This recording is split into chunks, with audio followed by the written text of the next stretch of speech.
Hi, I'm Miriam. Another cold night, isn't it? I'm really glad the High Priest lets us have these fires out here on these cold nights. And what a night it was last night. Lots of drama. I wouldn't have missed it for the world. The temple leaders held court to convict the rabbi from Galilee.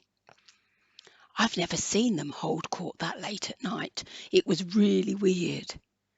I was right here at the fire. It was cold like it is tonight.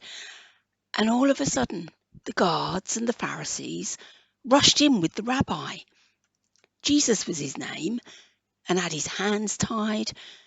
We all scattered, but I was able to see that it was him. How do I know it was him? Well, I do go to temple, you know. I was in the outer court the other day when Jesus was teaching. I saw animals and people running and this guy tearing up the place. It was him. I thought he was a terrorist or at least a crazy man. So I left. I had work to do anyhow. If you ask me, I think they should have locked him up there and then. Oh, you want to know about the trial? Well, I only heard yelling and arguing coming from inside. You know how men can be when it comes to legal stuff. Something interesting did happen out here, though. One of Jesus' disciples sneaked in behind the guards. At first, I thought he was just one of the crowd trying to get a better look, but he was acting so strange. What was he doing? Well, he was, I don't know, looking around like he was hiding something, like a guilty person. I don't know why people do that. It makes them so obvious. Every time I would look at him, he would turn his face away from me. That just made me more curious. Then it dawned on me. He had been one of the men with Jesus in the temple. I was sure of it. So I got up and walked behind him and said, "Didn't I see you with the rabbi at the temple?"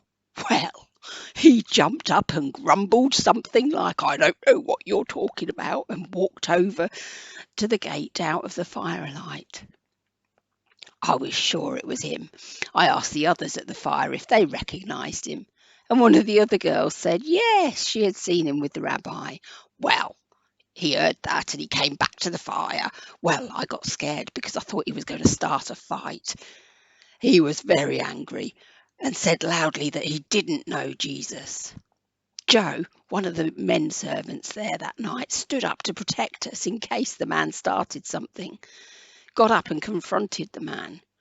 Joe said that he too believed the stranger was one of Jesus's followers because all Jesus's followers had a country drawl in their voices, and so did this man.